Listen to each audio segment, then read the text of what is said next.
Yeah, man. Famous cartoonist Art Baltazar. As you see, Abraham Lincoln's with me, and we are watching, and you are watching.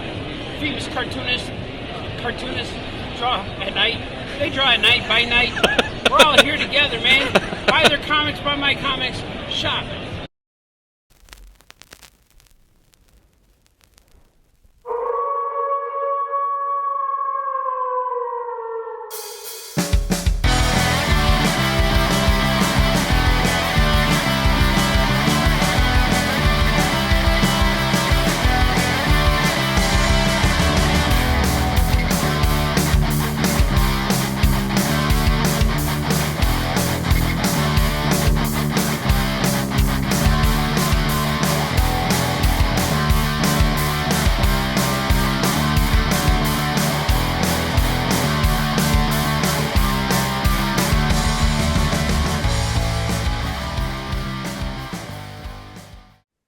Welcome to Cartoonist by Night. I am Anthony Laatsch. I am joined here with Troy Dongarra, Dee Gibson, Matt Hansel, and our very special guest, a Ringo-nominated syndicated newspaper cartoonist, Supr Dee Parson. How's it going, Dee?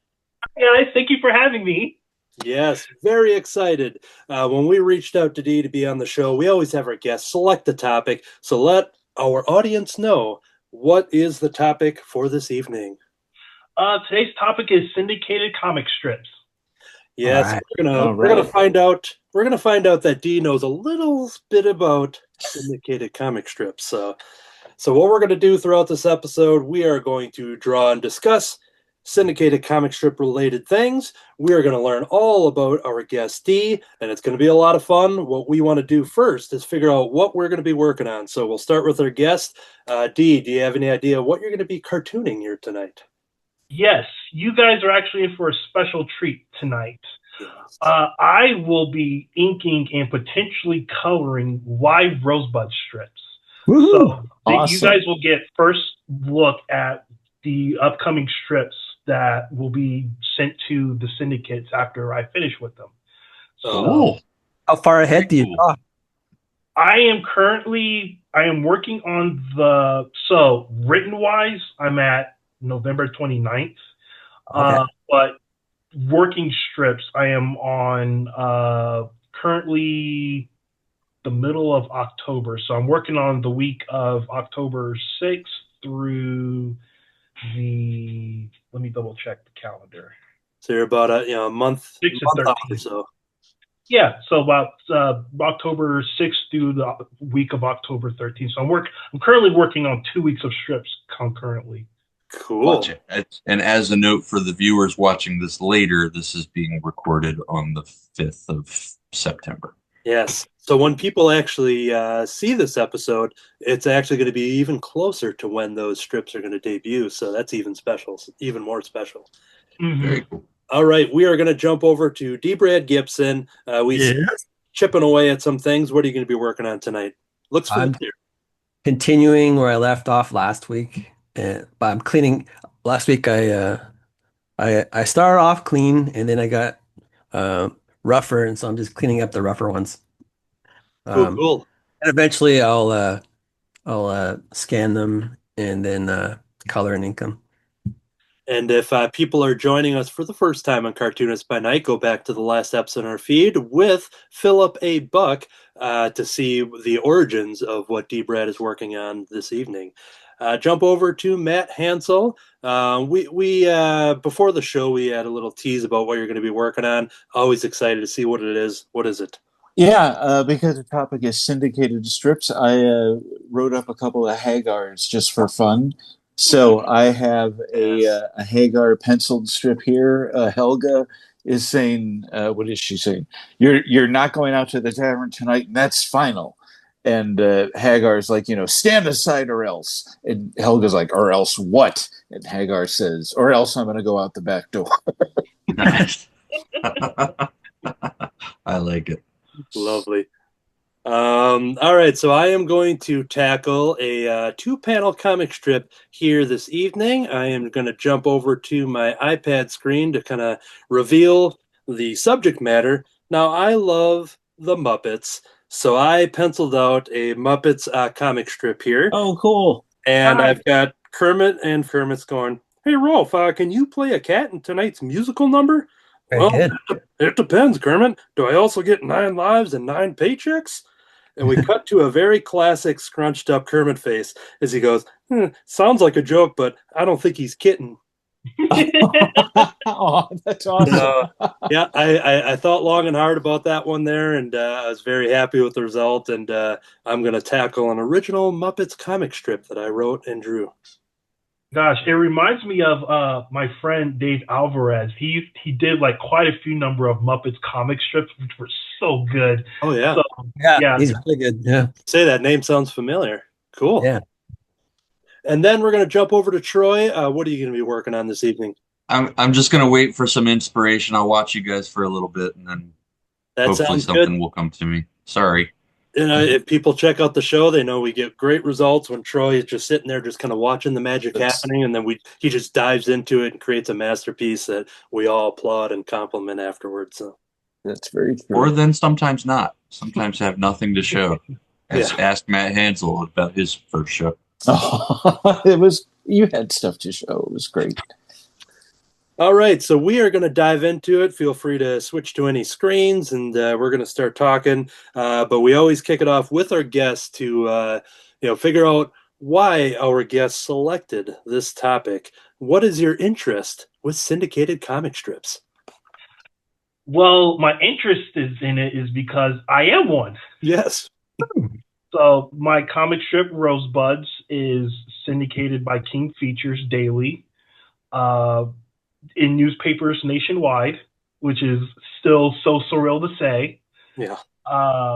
So I, don't get too many opportunities to express my love for the medium. So I felt like being able to do so with other cartoonists would be a good way to kind of get that energy out. Yeah. It's a topic we've dabbled in and out of a couple times based on our guest, and it's always fun to kind of, there's never a topic that we're done talking about.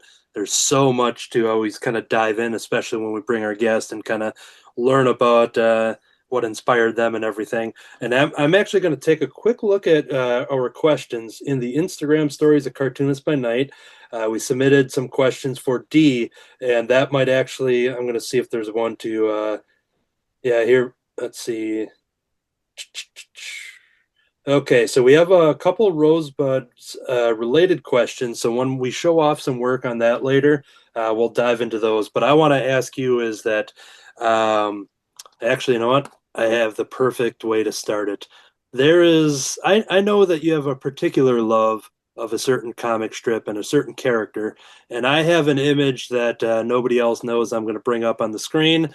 And I know it's very near and dear to your heart. So let our audience and our cast members know what we are looking at right now. You got roasted by Garfield.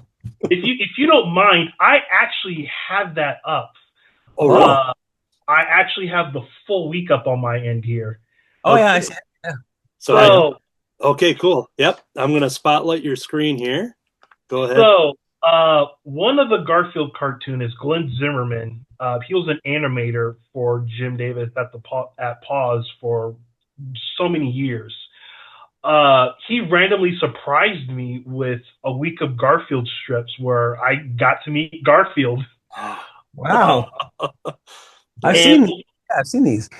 What was so funny was that he surprised me on the week before Rosebuds went daily. He reached out to me that Monday and said, "Hey, I have something for you." And I was like, "Oh, what's that?" And so he showed me the very first strip, and I freaked out about it. I was like, "Oh my gosh, this is incredible!"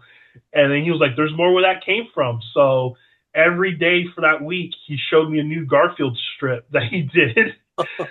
And because he didn't really have social media, I asked him if it was okay if I would post these online on his behalf, and he said yeah. And so ended up doing so, and they went viral because just how cool it is. Yeah. Mm-hmm. That is cool. That's very cool. Yeah.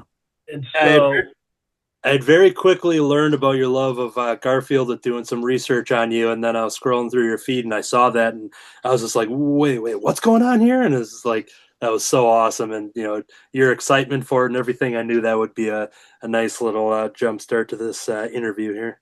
Well, let me show you one more thing. I have a digital version of it. I could pull up my webcam and show it. It depends. Do you guys want me to pull up the webcam version or the digital version? What's better? Whatever you think. Okay, I can. You know what? Let me switch over to my webcam. It'll be better. You guys see. Call it artist choice here. Okay, let me. So we'll trust your judgment. This was a gift from Gary Barker and Jim Davis for Rosebud syndication. Oh wow! Right on. So that's really awesome.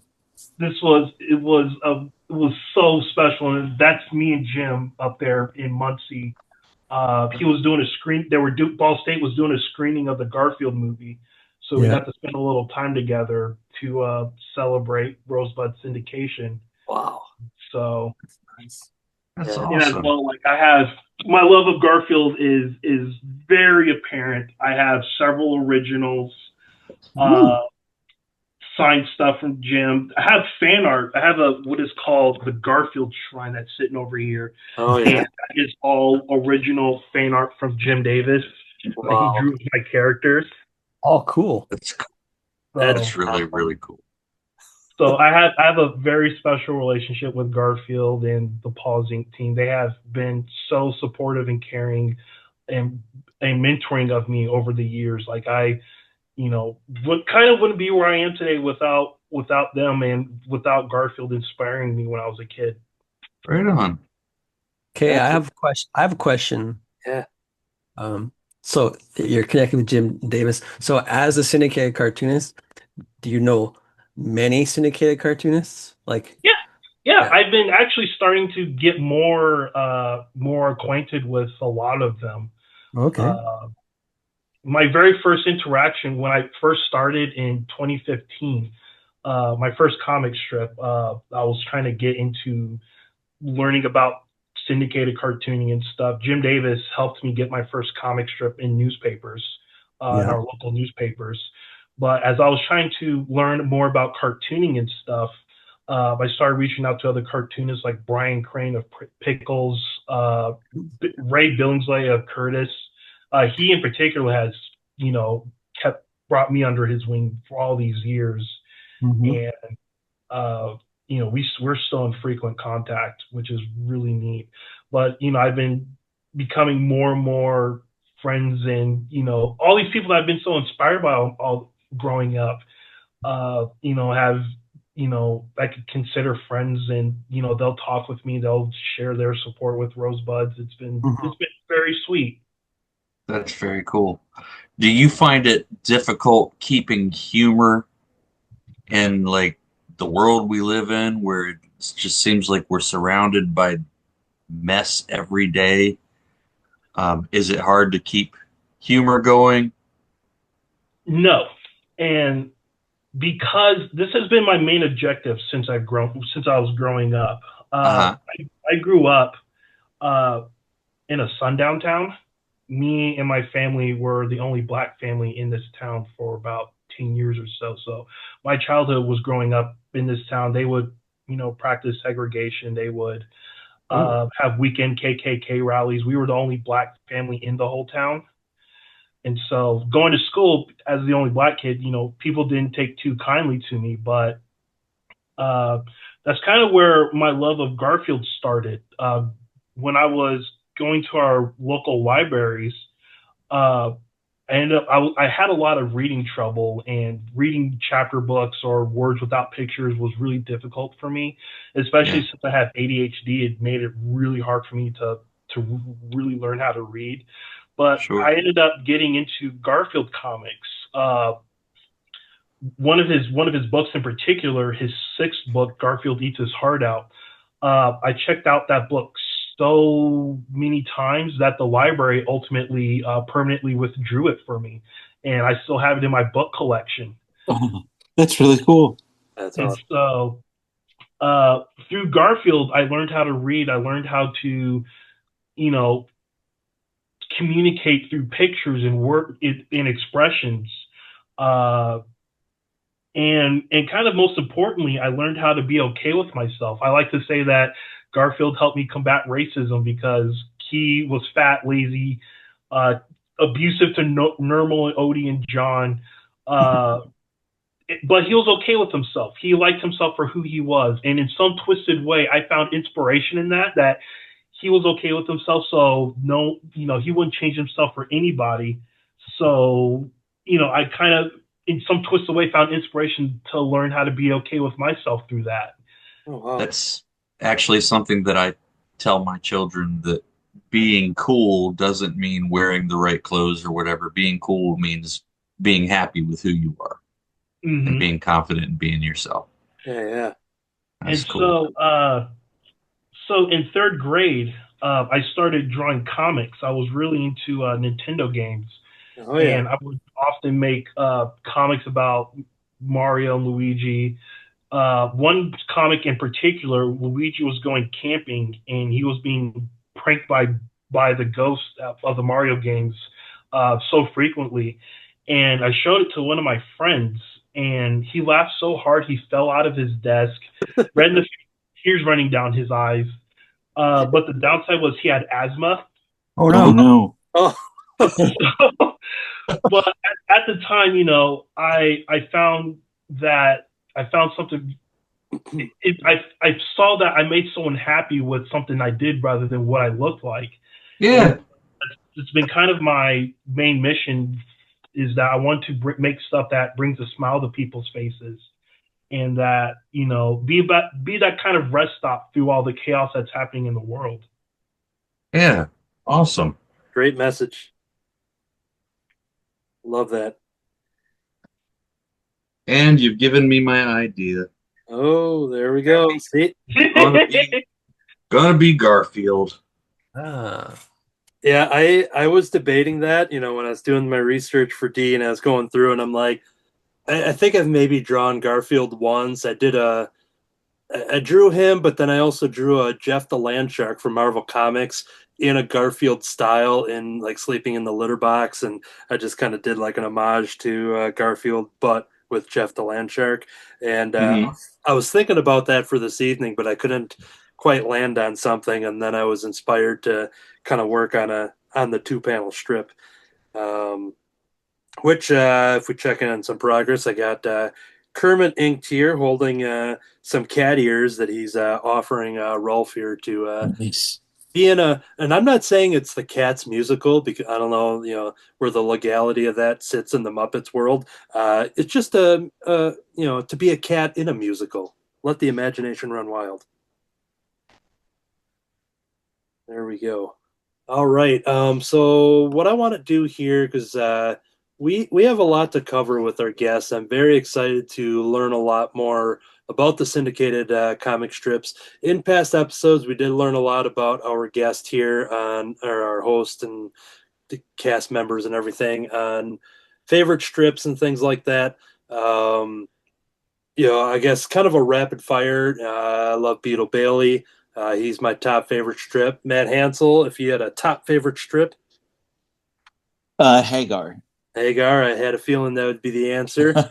I know I might know Troy's answer, but we'll see. Troy, top favorite strip? Calvin and Hobbes and Peanuts. Okay, I knew Peanuts was up there, and I think you've drawn both of them on the show at some point or another. Probably. Yeah.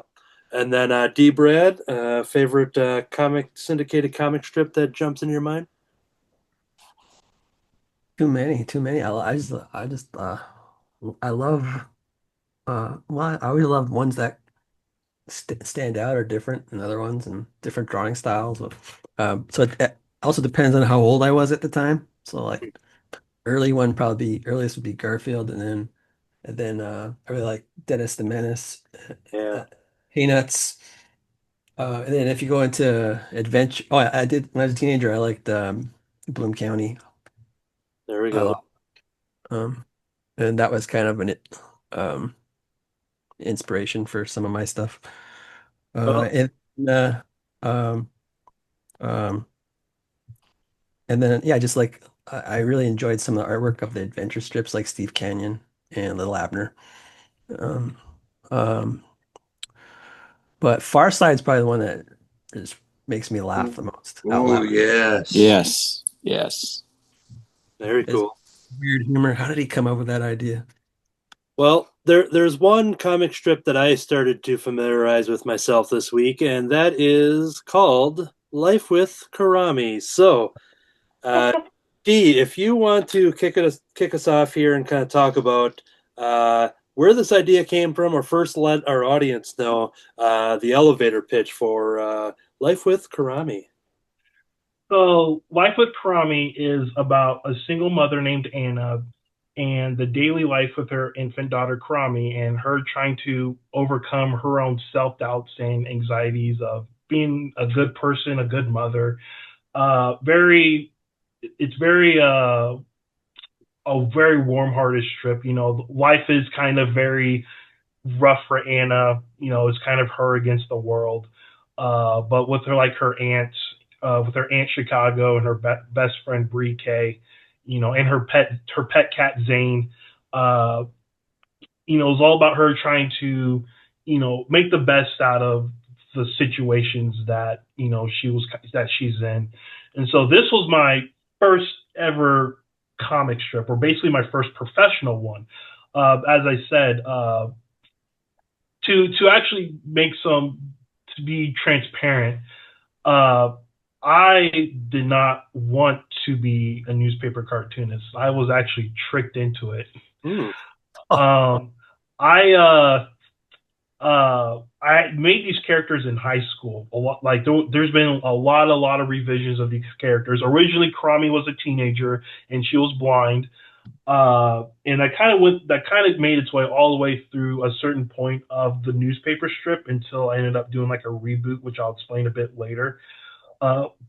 Excuse me, but that's kind of where my start happened. Was that a friend of mine, after I graduated high school, a friend of mine suggested that I make comics because I wasn't really sure what I wanted to do with art. I knew I wanted to do something, but I wasn't sure exactly like what I wanted to do. So he knew how much I liked Garfield, and he said, "Why don't you, you know, make a newspaper comic?" And I completely just like rejected the idea because I said, "I don't know if I can do this. I really doubt that I can actually maintain that." So he said, "Okay, here's what I want you to do. I want you to make uh, 24 comic strips, and you have a deadline for them. I won't tell you what that deadline is, but when you finish your strip, let me know, and we'll go from there." So I used the Karami characters because they were kind of the more recent characters that I made. And I made roughly 24 comics, and I showed them to him when I was finished with them. And then he told me, "So your deadline was 6 weeks, but you got your strips done in 4. So you have the makings of a comic strip artist because normal deadlines are 4 to 6 weeks." And so then he told me, "What I want you to do now is to take these comics and send them to our local newspaper to see if they will pick them up for the newspaper." And I was still against the idea, but I ultimately decided, okay, I'll give it a shot, because I lived nearby the newspaper building. So I took my stuff, and at this time when I was working on these strips, I was working on printer paper, Pilot G2 pens. Like it was very, very amateurish work. I actually still have them, but when I went to the newspaper building, I had no idea who I was looking for. I didn't know the editor's name or anything. So I, met up with a secretary and asked her just out of curiosity if the editor was in and if he'd be willing to talk with me for a bit about bring my comics to the newspapers. And lucky enough, he had a few moments to spare, so he brought me into his office, and We talked for about a good 20, 30 minutes. Told him who I was, my backstory and everything, and ultimately told him, here's what I'm doing, here's what I want to do, and tell me what you think. And so he read through all the comics I had, and after he read them all, he looked at me and said, I'll be honest, these comics aren't funny, but I do like the art for them. So what I would like for you to do is to make more strips, and when you have more, bring them back and we'll go from there. And then that's when something clicked inside me. I was like, wait, I can actually do this? Like, someone actually believes I can do this? Yeah. And so then we started developing Karami for about 2 years. Every couple months, I would come with some new strips and would share them with him, see his feedback, get his thoughts. Then I started, meeting with other syndicated cartoonists. Dan Wright, who created Bobo's Progress back in the 80s. I got to meet with him and learn more about cartooning through him.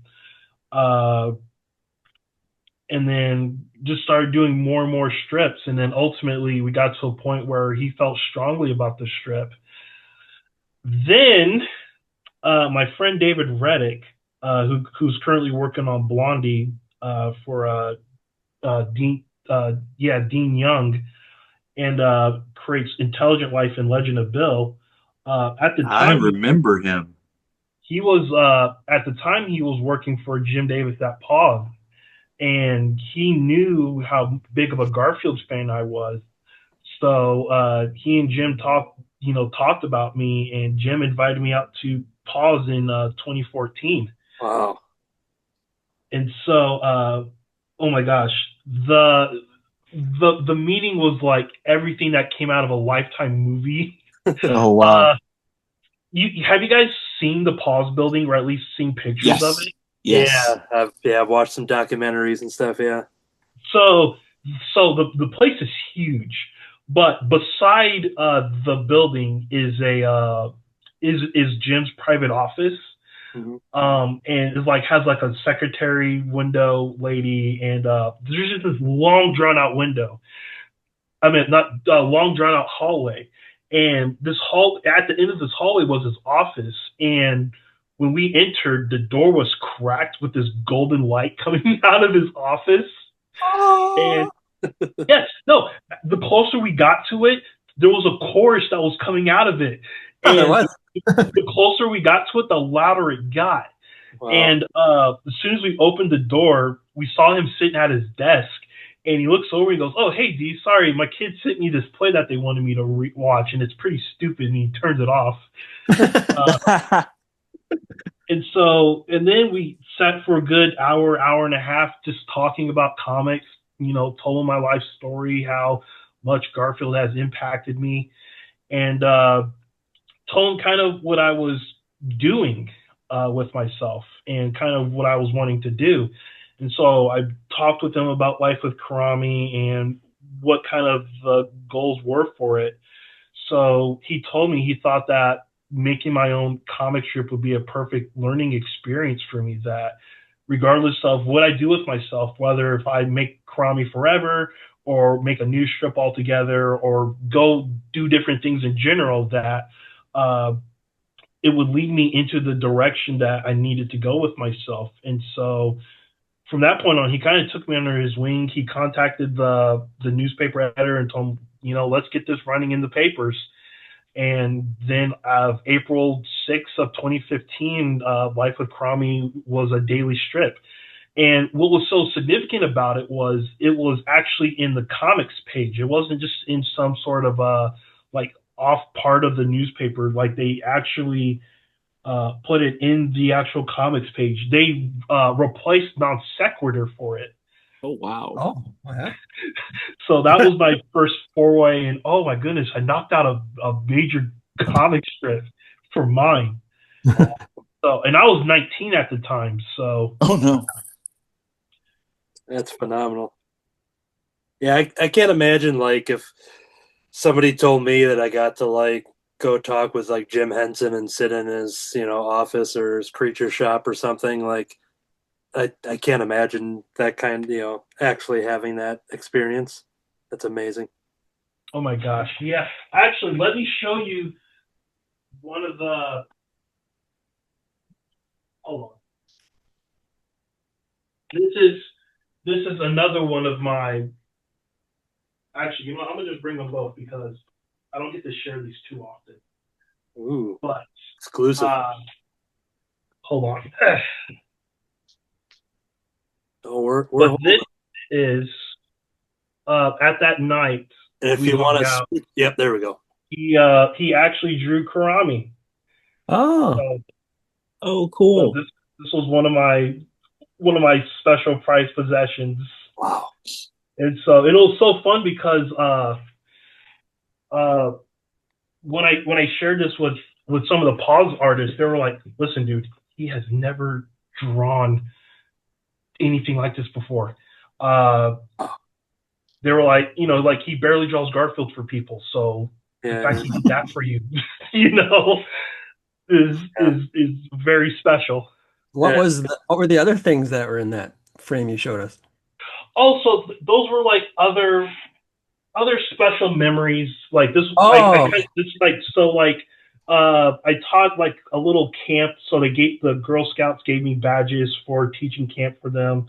Okay. This is my dad's lucky $2 bill, and just a couple of special mementos of experiences of life.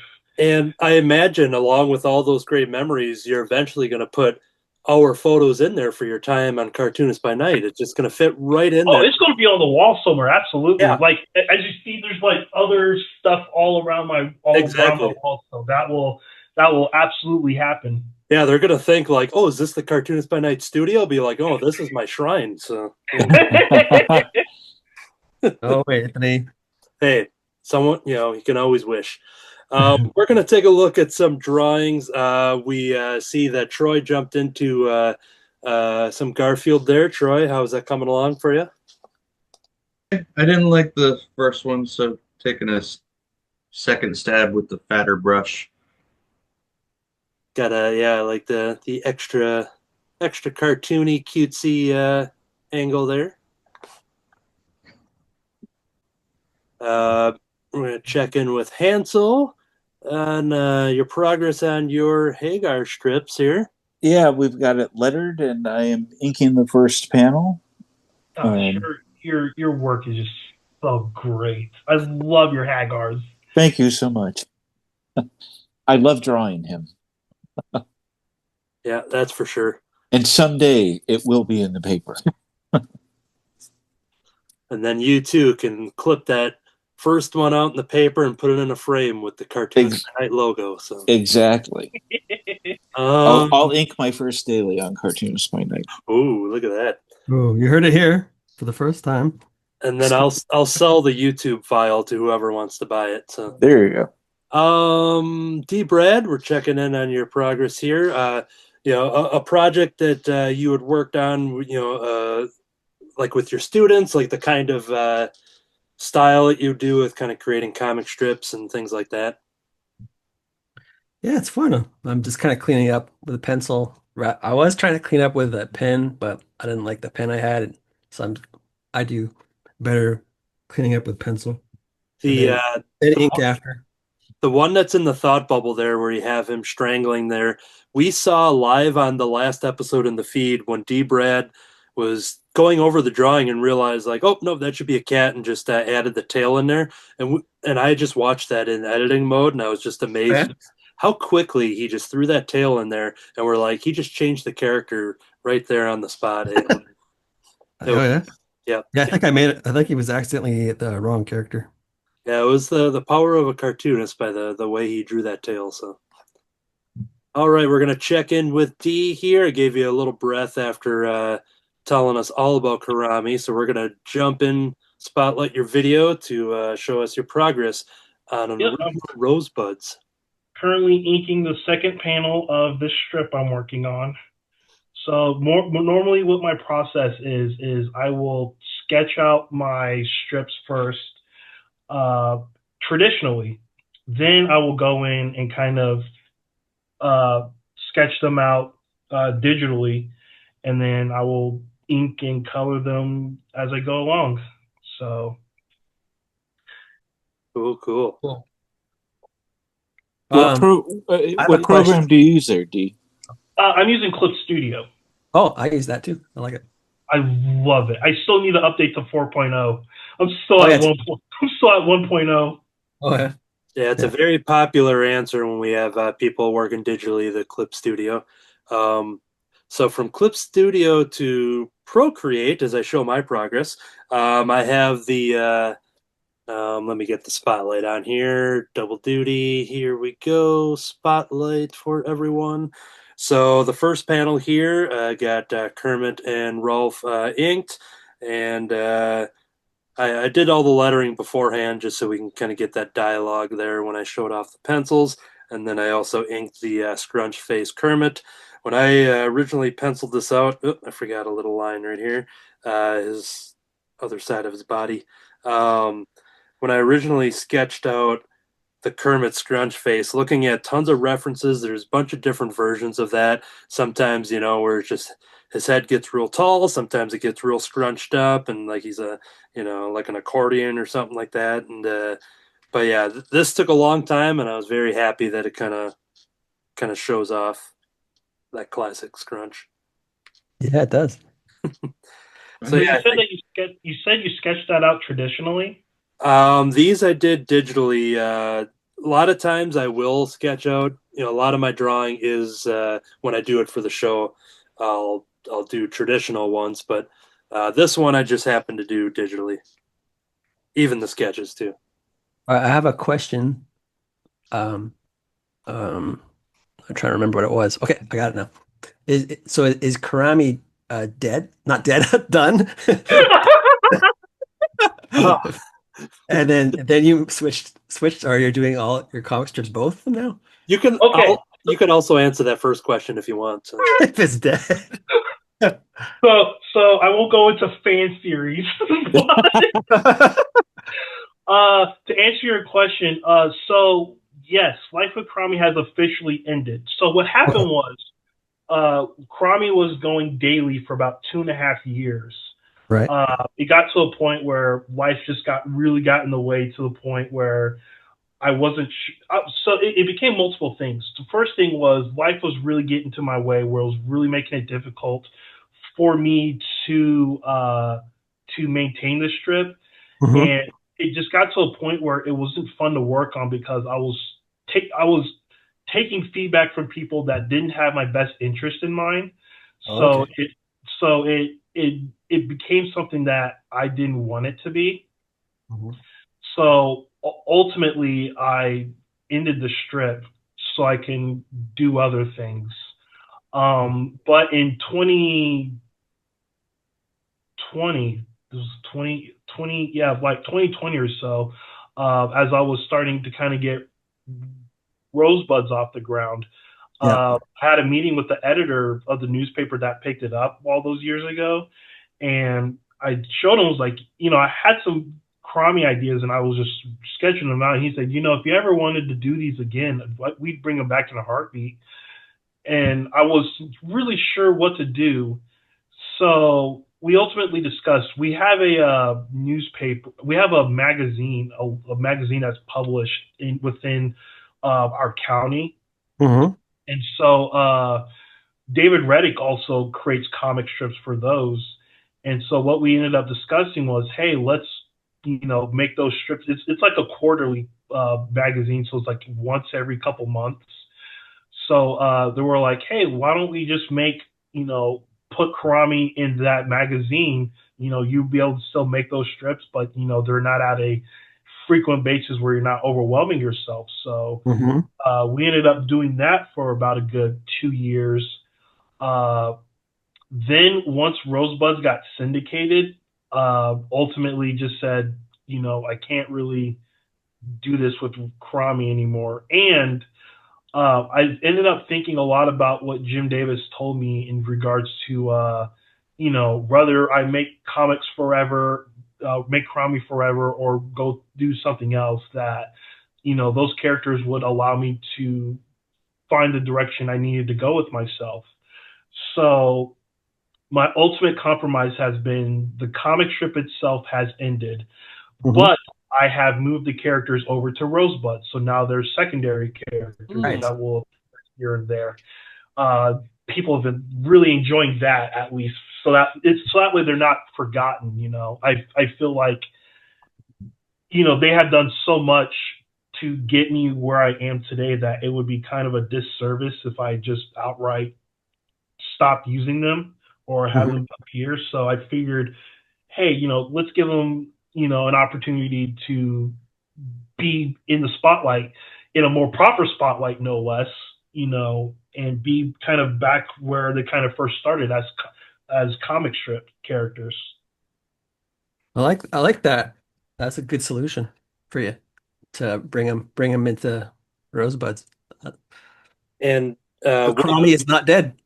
No, and she is still gecking along. Yes, yeah, geck is the word I've seen repeated when the strips that I've seen.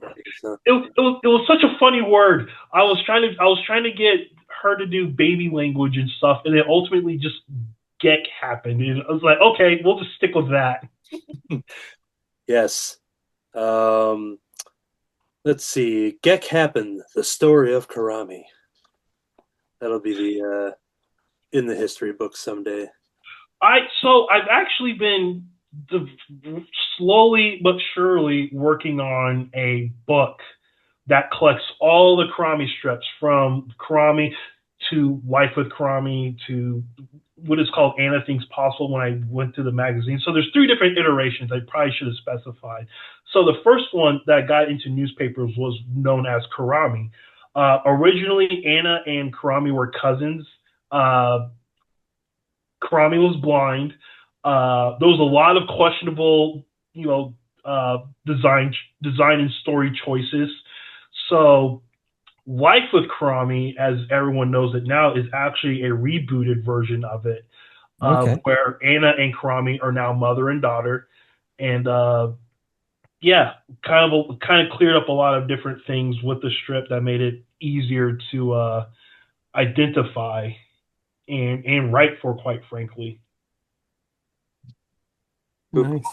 One thing that we haven't talked about yet, but I have it queued up here, is another series, and we are talking about, as I load up the image, Pen and Ink.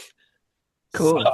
There's a lot of awesome colorfulness here on this opening title page. I'm going to scroll through a couple images that I pulled off of your website, but if you want to let people know, what is Pen and Ink? So Pen and Ink is a lot of things, if I may be honest.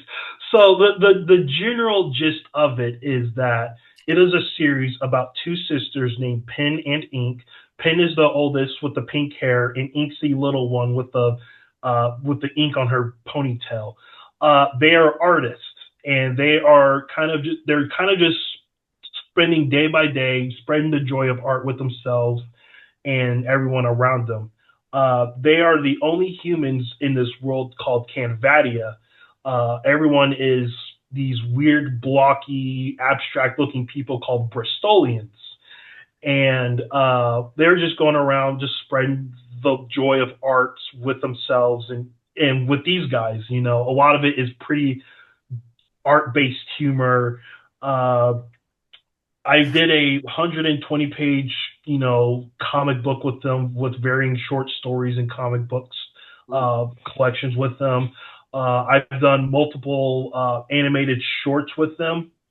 That's why I say it's kind of hard to describe what they are, because they've been many things. But the thing with them is that they were actually my response to the frustrations I was having with Life with Karami.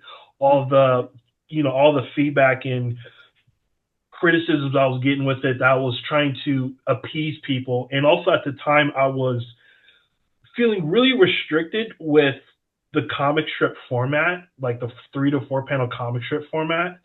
So they were my first attempts at doing actual comic book stories.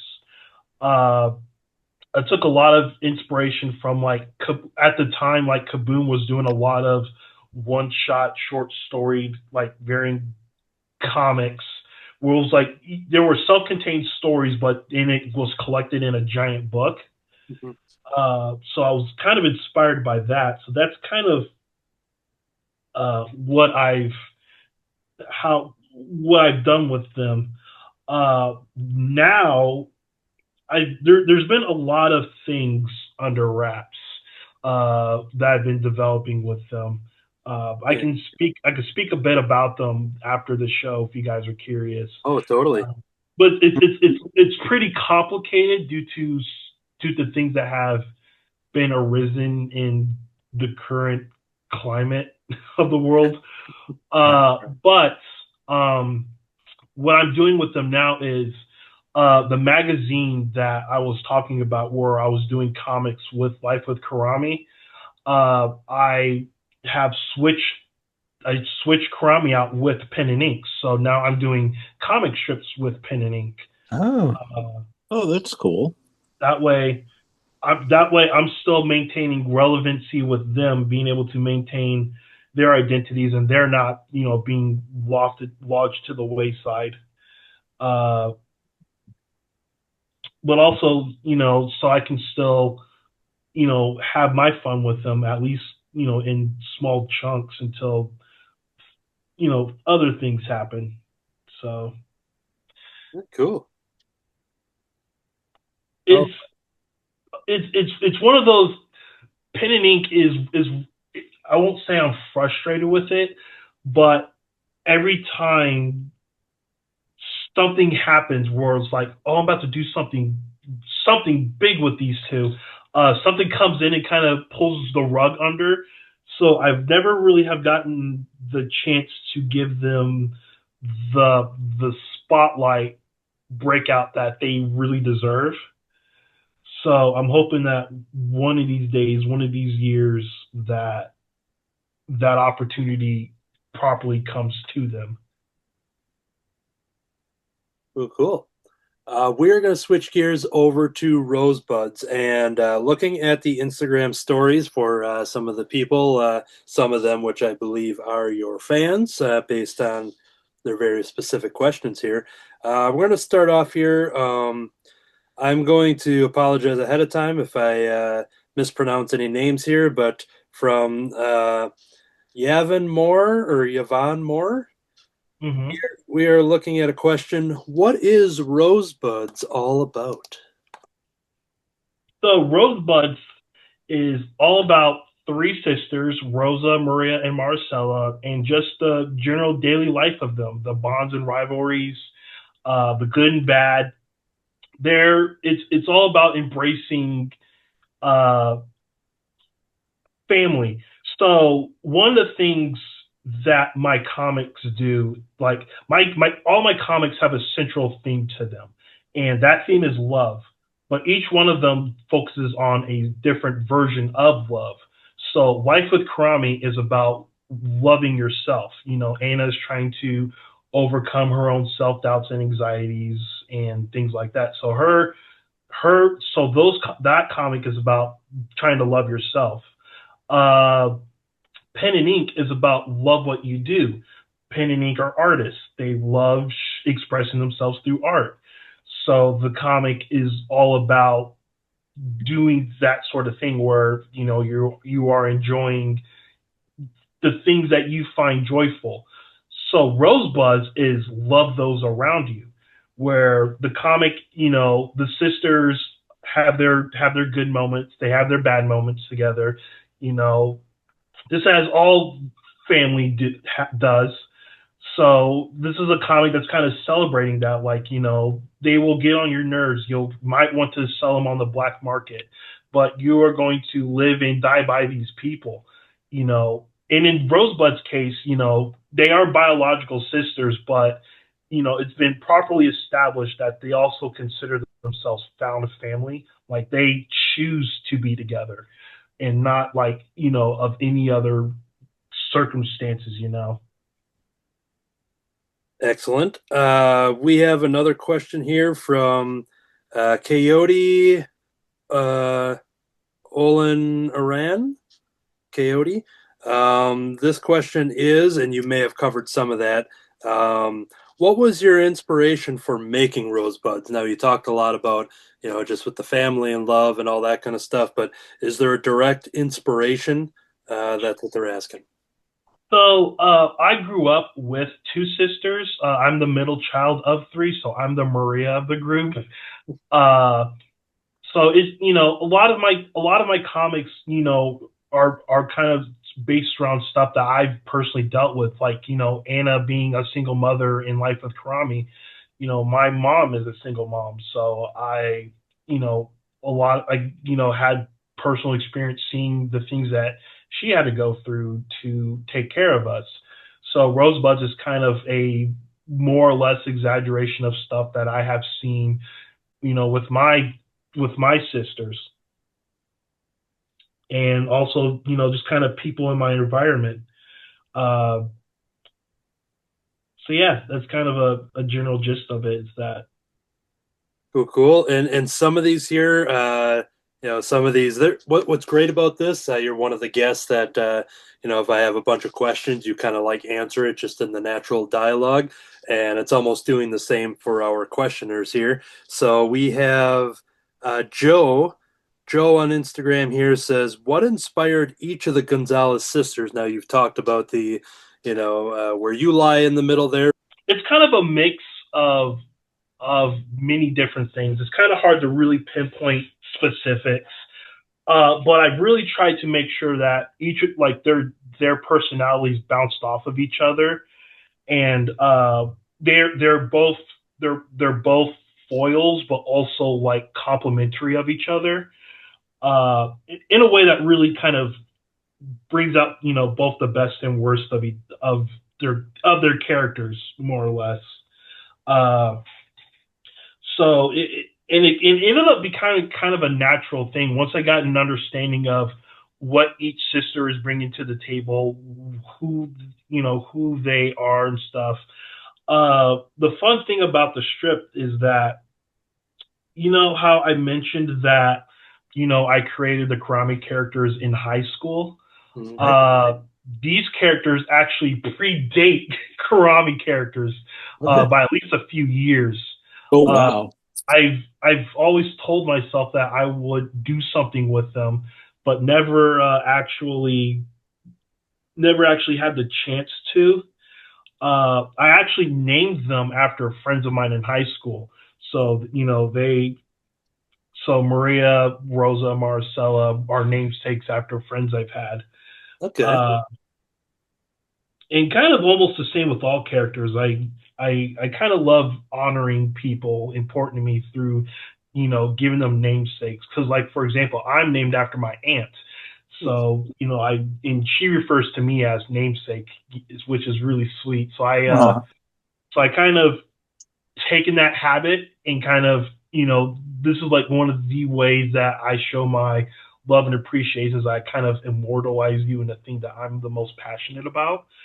So it's kind of how that came to be. But yeah, it's just one of those things where, I find different things that work for me. Like in high school, I was the youngest to have graduated, and so that kind of reflects in Maricela being the youngest kid in high school at 8 years old. I like horrors. I like horror and kind of spooky stuff. So Maria's interest in the supernatural and cryptids and all that are kind of based on that. Rosa being kind of this hulking shut-in. A lot of internal isolation problems that I deal with quite frequently, and kind of is reflected in her as well. All right. SE Productions over on Instagram. Once again, some of this was covered, but part of it is not. So about Rosebuds, because that is the image that I showed. So they're referring to how did you get the idea for this, which you kind of talked about, inspiration and such, but the second half of the question, and did you think it would blow up like this? So if you can kind of, talk about that, just the, the success and just the kind of dealing with these comics getting the spotlight and how you reacted to that. So originally it wasn't supposed to be a comic strip. It was actually supposed to be a graphic novel. After I was trying to figure out what I wanted to do with pen and ink in 2017, I was starting to, I don't know, I had just some sort of, every year I would draw the Rosebud Sisters, just because I was like, I haven't forgotten about you. I will eventually do something with you, I promise. And then I had the thought of doing a graphic novel with them. So I was in the planning phase. I was developing everything. I started doing the comic strips because I was trying to reintroduce myself to them, like trying to figure out their personalities and how things worked. For what their personality is, what their dynamics were. Originally, when I initially designed them, they were all three friends, just friends. But then, as I started getting more involved with their dynamics, I realized that Marcella was really young. So I was like, how can I explain why they hang out with Marcella? And then I just said, oh, you know what? They're sisters. They're all three sisters, biological sisters. And that's kind of how it came to be that, they all three became sisters. But as I was developing those comic strips, I started posting them on Facebook, and I believe it was just Facebook. Just Facebook. And they just started going crazy. They started going viral. People really loved the comics I was doing with them. And then Andrews McNeil reached out and said, hey, we're interested in picking this up for Go Comics. Would you be willing to do that? So I shelved the graphic novel and went straight for the comic strip. I was like, okay, yeah, sure, let's do it. So, okay, wow. The comic got, picked up by Go Comics in 2020. And then the comic was doing really well on Go Comics for a good couple years. And then King Features in 2023 reached out and said, hey, we want to syndicate this strip. So from that point, there was a year-long bidding war between Go Comics and King Features for the strip. Ultimately, King Features, won out because they were really vocal about wanting to support the strip. So then they picked it up. So what we have done is in my community, we have this day called Maria Day, which is March 14th because it spells out Maria. And we would do like fan things, like, people will draw fan art, or I would do like a special piece of merch for people to grab once a year. But then we ended up launching the strip through King Features on Maria Day. So that was an intentional thing that we did as a way to celebrate the strip. They were really keen on doing that, which was really exciting. So now Rosebud Syndication is now a part of the Maria Day community events. That's awesome. We have a question from Ardo, and their handle here is just lost it. Their handle is Ardo the Cat Animatronic. So Ardo asks, and you can answer and you can kind of react to this how you need to, but how much of Rosa will we see? Honestly, I feel like we see quite a good number, good bit of her.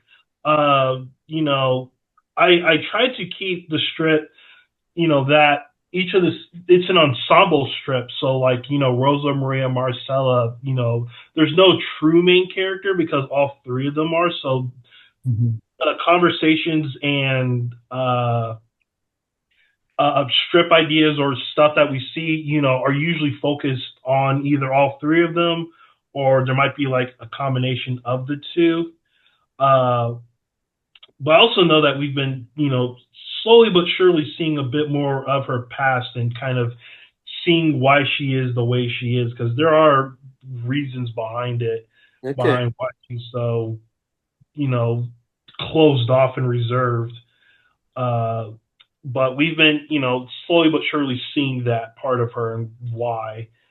But yeah, I think, I at least try to make sure that each of them get their own equal amount of attention. Like right now on Instagram, because I post comics on Instagram a month after they're released in newspapers and on Comics Kingdom.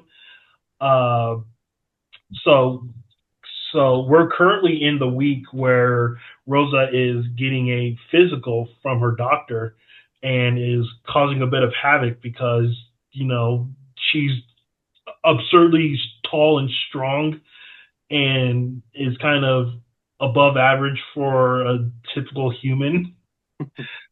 So, yeah, and kind of talking about sharing equal time amongst the three sisters.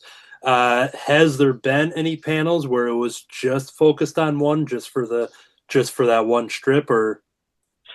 Yeah, I tend to do that every once in a while. If I have a strip that just focuses on one sister, I'm not opposed to doing that. That's kind of what cartooning is. You write what you can, write what you need to, and just kind of do that. Like, so yeah, I can do that, and there's often strips that does happen with. So, and while we're talking about Rosa earlier and kind of talking about learning, seeing more from her and what she's going through, we have another question here from, as I grab the name, Mr. Ja 2000. They ask, will Rosa get a girlfriend or boyfriend? I'm not allowed to say. Okay. That's not my business. We didn't get the scoop here. Okay, that's all right. We'll see when the time comes. Okay, so, fair enough. I respect the cartoonist secrets and letting the magic happen on the page. And okay, and then let's see. I think one more lined up, and this kind of talks about some of your process and everything. This is a great question. This comes from our friend Brian Lynch from the Hot Wing of Justice account, past guest on this show. He asks, how often do you start with the punchline, then write the beginning? Almost all the time. Like I tend to write backwards because it makes it easier. Like if I have something funny or a moment that I want to address or do in the strip, it makes it easier to know what point I'm getting to there than to start at the beginning and then at the end. If I have an ending, at least I know how I can step backwards from it. Yeah. When doing the Muppets one here that I'm working on today, I worked from the first panel to the second panel, so I just be like, all right, I want to work with Kermit and Rolf. And then I had the idea of like, all right, we have Rolf here. I'm thinking the Muppet Show setting, and I'm like, all right, I'm going to have some kind of cat joke because he's a dog. And so I sat on that for like a half a day where I'm just like, all right, Kermit's just going to bring something up about a cat, and Rolf has to respond. And then,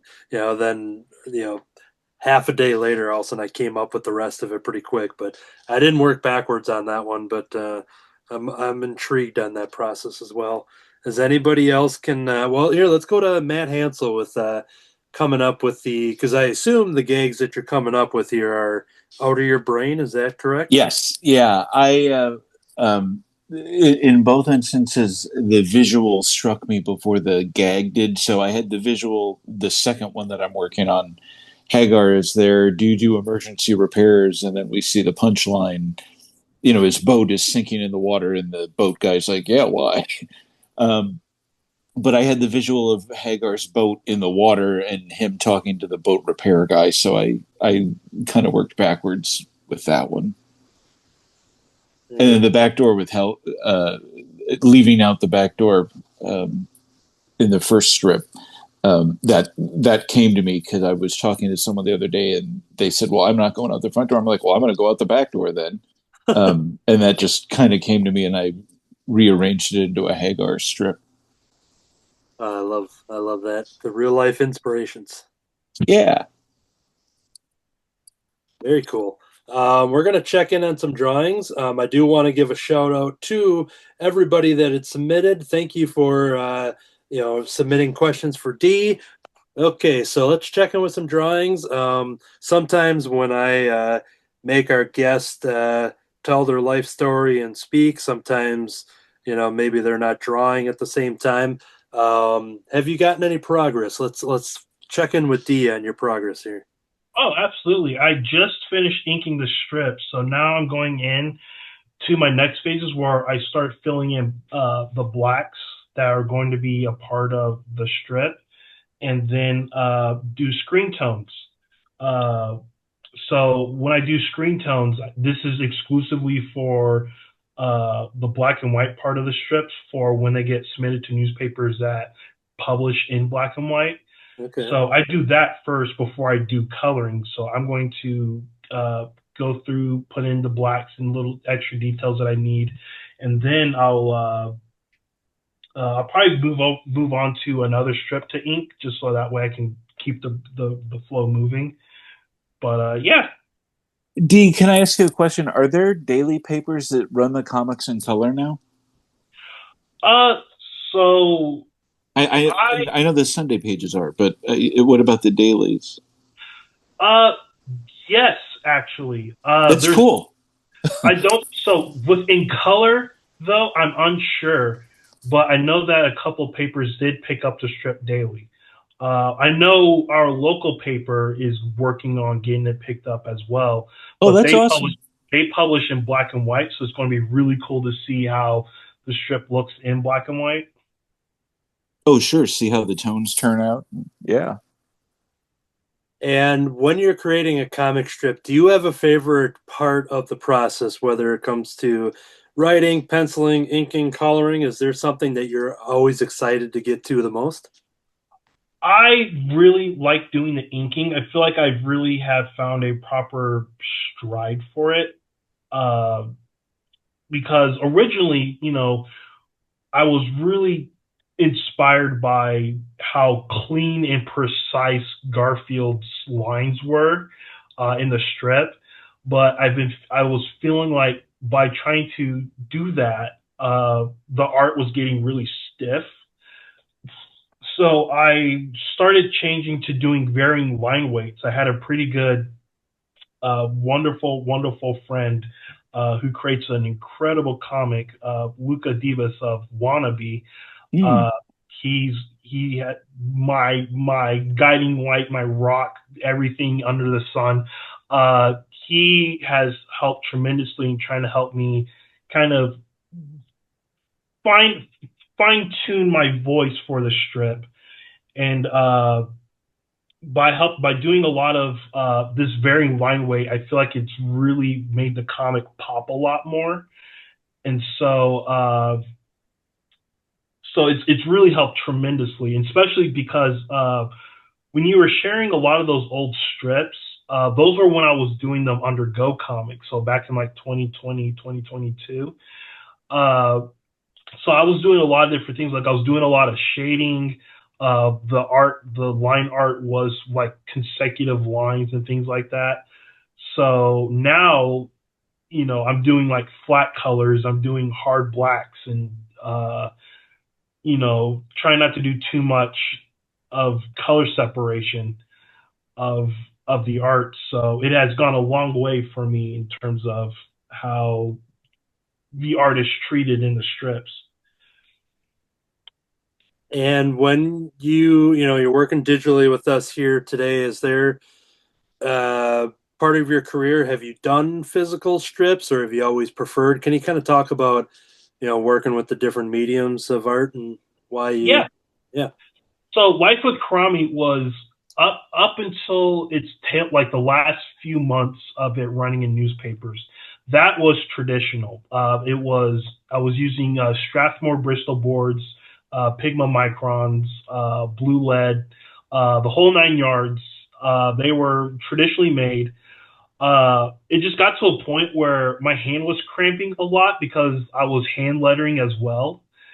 So I was originally, because the greats, were very stigmatized towards digital art. So I was like, I have to be just like them. I won't do digital art. I will do everything hand drawn. It got to a point where I was like, this is feasibly unrealistic for me. So I ended up I started out by turning my handwriting into a font. So what you see with Rosebuds right now is my handwriting that I've been using since 2017. Oh, wow. So yeah, so I have not changed my handwriting, my font in all these years, because this is kind of what I've been using all this time. But because I wanted to be personalized, I wanted to still be by me. But then, as well as the art itself, I moved completely digitally to kind of help maintain the strip, to work faster and be able to, work on the strips. But let me actually swap over to my camera. So I actually do have these notebooks here. So one of them is actually specifically for dailies, and the other one is specifically for Sundays.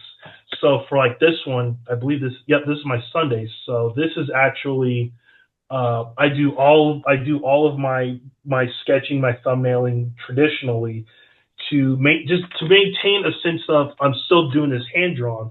Like I'm still doing the strip hand drawn, but like it's traditional. Like there's a paper trail left behind. Do you use a template for that? Because those look pretty precise. Yeah. So the actual notebook actually has a template to it. So I actually have a template for Sundays, and then for the dailies, there's also a template.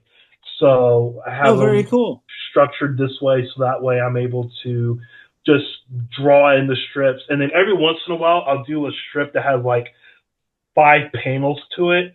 And if I do that, then I will just I'll draw a little note at the bottom here where it's like here's an extra panel to be used in the strip, since I only have these as 4 panels, but it's kind of how they're structured for this. And so, and with when I start working on strips, for example, I actually have completely made both. Oh, let me swap over. I have made it's taken a lot of trial and error, but I have made a Sunday template. So this template that is in my notebooks is the exact same that I use for my daily strips. And this, as you see, it says resized to 1280 by 630. This is the size that I resize them to for the syndicate, so they can get them sent to the newspapers. Okay. So do you scan in those underdrawings then, and then use that as kind of the basis for your inking, or? Every once in a while I'll do that, but otherwise I will actually have a for like some of these strips, I will have like them kind of space in the back, just to kind of as a kind of a goalpost along the way or something, or just like visual cues to go, okay, this is what panel 2 is supposed to be. Sure. Panel 3 and whatnot. Normally I would have them on my desktop, or like I have them like blown up, so I just like look at what I wrote over here, and then I'll just sketch them out through on the desktop. And so, but yeah. Okay. That's really cool. We're gonna get back checking in on some drawings. So Troy, I happened to peek in and see a couple different Garfields. Can you kind of talk about what's been happening over in the litter box over there? Yeah, I spilt water on the one that I was liking Uh-oh. and Oh, smeared ink. So So I I got nothing, but I'm enjoying watching and listening. This is very fun. Okay. Um, we're gonna check in on D. Brad there. How's your progress coming along? no, it's going well. Yeah, getting there. Almost done. Cool, cool. Yeah, it's cool. Like I said, if people wanted to see the process of what D. Brad's been working on, to go back in the last episode, because I think that's kind of cool, is bringing that project back. And it doesn't happen too often on the show here, but I think it's cool when it does. Yeah. I think I'm going to stop here because I'm looking at the time. We're going to be bringing the show in, but so I've got the get a closer look here. So yeah, I've got them colored there. Got to do the word balloons yet. Got some of the backgrounds. I decided that I think I'm going to swap the colors of the background. So I think I like having the redder tone for Kermit's grumpy face. I think that would be better with the red background, just because of his mood or something, or maybe a little angry or something. So, but other than that, that's where I'm at with a Muppet strip, and I'd like to thank the season 1 DVD set of the Muppet Show for the inspiration of sketching out the characters and just getting in the heads of these puppets, and yeah. So shout out to that box set. Hey. And Hansel, if we want to check in on your progress here. Yeah, we're inking up the second daily, and we've got Hagar by himself there so far, putting the textures on his bear skin, and we've got the lettering done. So it's been fun. It's always fun watching. All right. And we'll take one final check-in with Dee here before we get into plugs and all that kind of stuff on kind of your progress on the strip here. yeah, so I'm actually now adding screen tones to this strip, kind of finalizing how I want things to be seen. Yeah, that's kind of, this is kind of like outside of coloring, this is kind of what the final strip will look like when, at least in the black and white version, how it'll look when I submit them to King Features. And I got to ask too, like, do you remember the experience of seeing like the first one in the newspaper, of just kind of having, opening it up, like, us making comic books and working on this and that? I personally remember those kind of experiences. Can you kind of talk about just holding the newspaper for the first time and seeing your work in there? Oh my gosh. So the week before, there was a big party that a local winery that collaborated with a local winery for. We called it the See You in the Funny Pages party, and a lot of the community came out for it. Like, it was a really big event. People came out, they celebrated. We had they made a cake, and we collaborated with the winery with a special Rosebuds themed wine called Rosa's Purple Gem. Oh, cool. So people got those, which was really cool. I made an exclusive cartoon that actually was on Twitter, hit 500,000 people, viewers. But it was so exciting because it was a very, very unique feat for cartooning and comic strip work. And to preface this, you guys know how difficult newspaper syndication is. It is one of the most difficult career paths an artist can take, practically impossible in today's age. Yeah. Rosebuds in the state of Indiana is one of two or three comic strips that has been syndicated since Garfield in 1978. Oh, wow. So yeah, and currently me and Jim are the only two local artists that are having an original strip, meaning that we're not maintaining a legacy strip. Right. We're the only two original, have original strips to be, currently published in newspapers. Not only that, but in Indiana, I'm also the first Black syndicated cartoonist in 100 years. Wow. So that was a very, special feat as well. Like, this sort of thing doesn't really happen around here. So this is something that I, take a lot of pride in. And I'm also currently the youngest syndicated cartoonist in the nation. Oh, are you really? That's awesome. I just turned 30 in July. Funny enough, me and Jim Davis share the same birthday. Oh, yeah? Congratulations. That's so lot of full circle moments. When's your birthday? What day? July 28th. All right. And so the reason I say all this is because it made that moment of seeing the strip. Hey, that's my son's birthday. No way. I'm sorry. Yeah, you and my boy have us. You sure? I'm gonna edit that so you say that right after D. Brad said it, so there wasn't that big of a gap for it. So yeah, just that. Well, It's weird. Like his birthday is 7/28/14, and I can remember it because of the numbers, right? Oh, because it's like the numbers are doubled and then halved. Okay, but I don't normally process it in my mind as July 28th. And I'm like, wait a minute, is that right? That's Oh yeah. I'm like January, February, March, April. Yeah, no, that again, like for me, just the fact that I'm sharing it with Jim Davis has been like I have bad experiences with my birthday, but that's always been like the number one thing that I've always enjoyed. So we would send happy birthday messages to each other every year, which is so sweet. No, that's cool. So it's Jim Davis's birthday too. I didn't know that. That's cool. Yeah.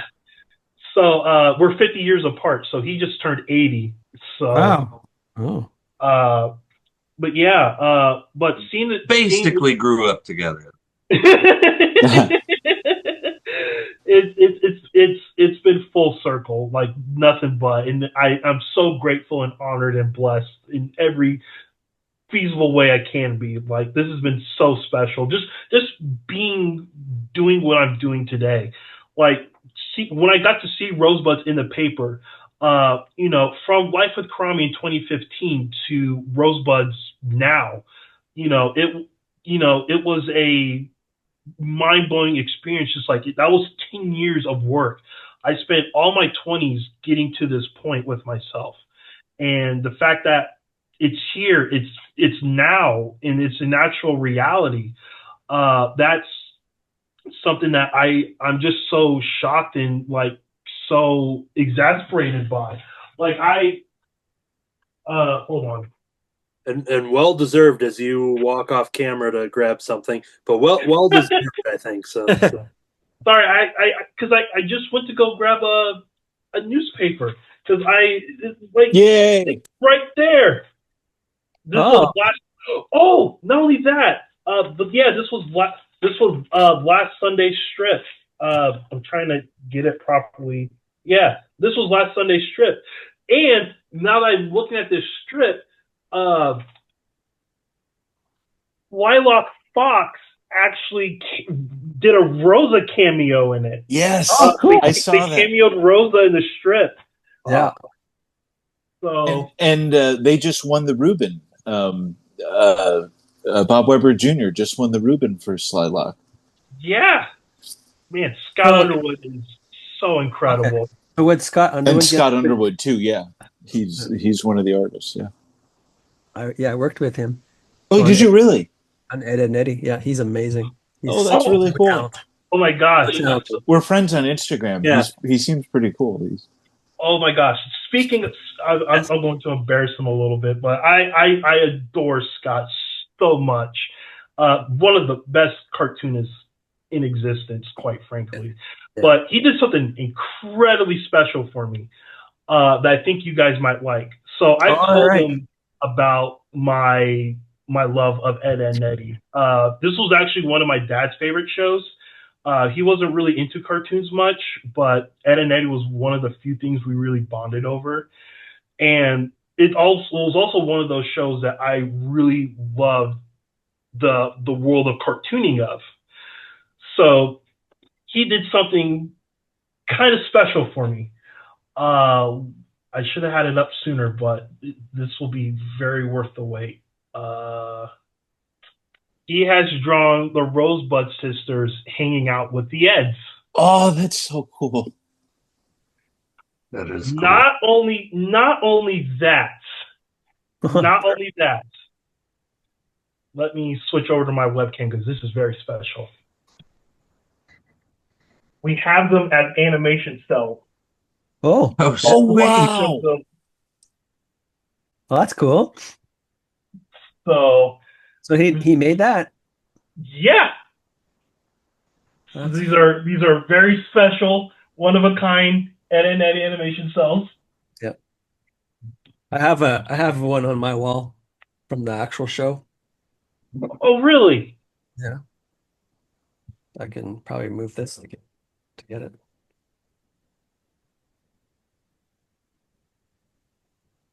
Oh my gosh, that's incredible. Oh, cool. I'm going to get to the spotlight here real quick. Here we go. My gosh, that's Is that one of them that you worked on, D-Brad? I didn't. Well, that's like, I think it's an animation cell because it was the last TV show to be done on cells. Oh, okay. But that episode I did not work on, no. That's still a cool memento, though. Yeah. And you know what episode you did work on, though? This episode of Cartoonist by Night, which was a great one with our guest, Dee. We want everybody to go and follow Dee if they haven't already. We want to read your comic strips, and you're going to let us know how to deal with all of that. Where do we find your work? So you can find me on my socials. I'm on Twitter, Instagram, Blue Sky, Supr Dee 2, SUPRDEE 2. I post the comics every day. So Rosebuds is a daily strip, so you can read it every day on those socials. If you want to see them early, you can read them on comicskingdom.com/rosebuds. So that's really the home of where Rosebuds is with High and Low is the Family Circus, Beetle Bailey, all these other legacy comic strips.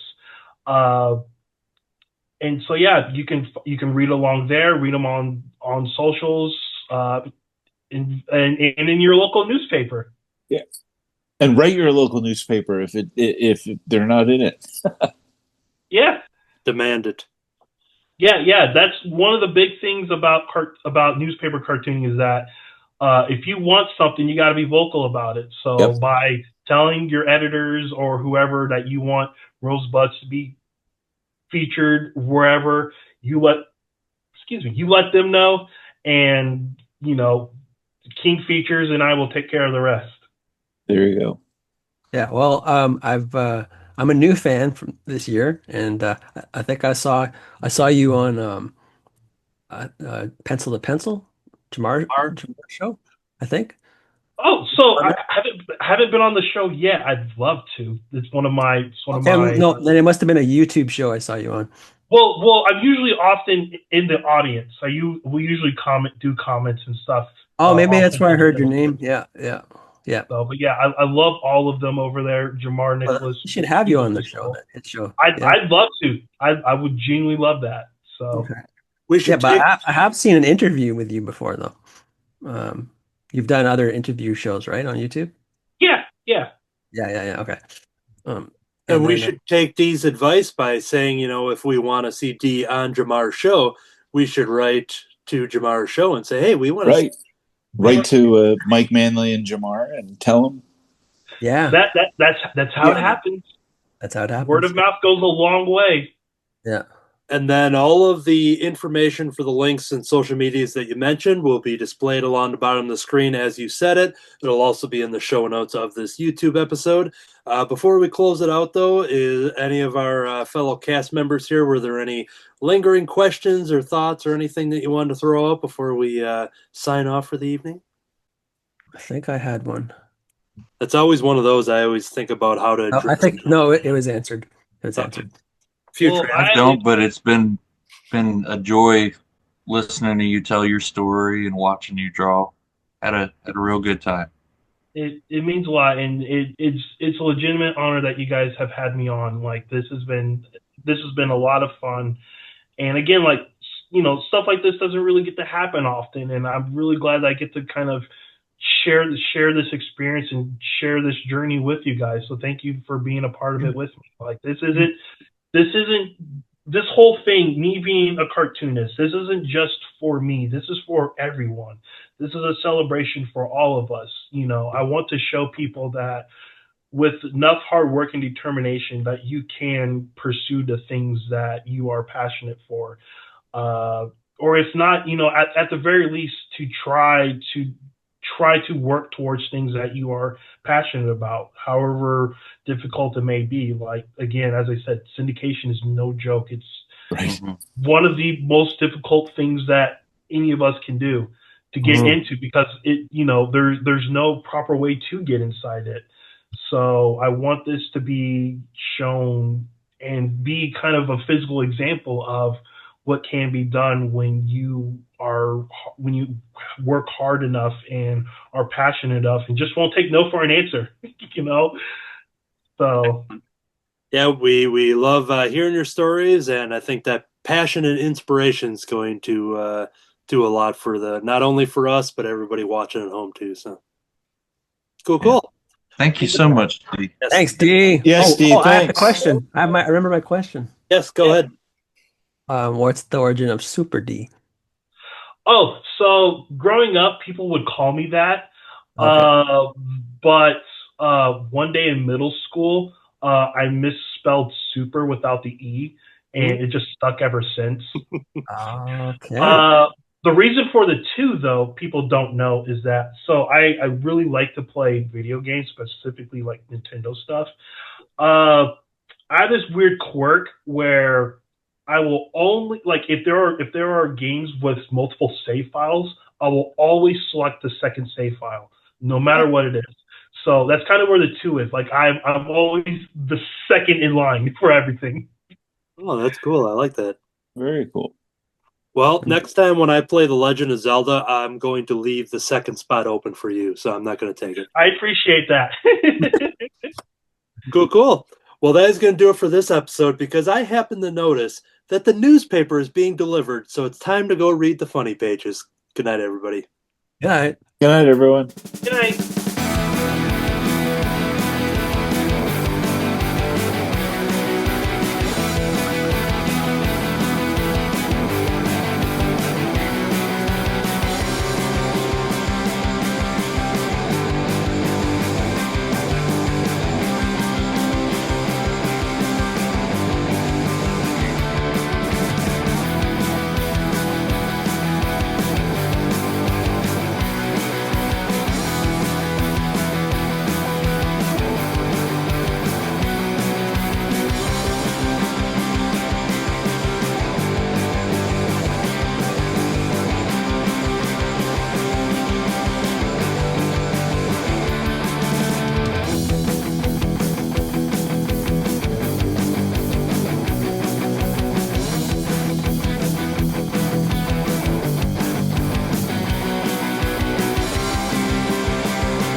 think first. Have you played Atari today?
Okay. I was crossing my eyes.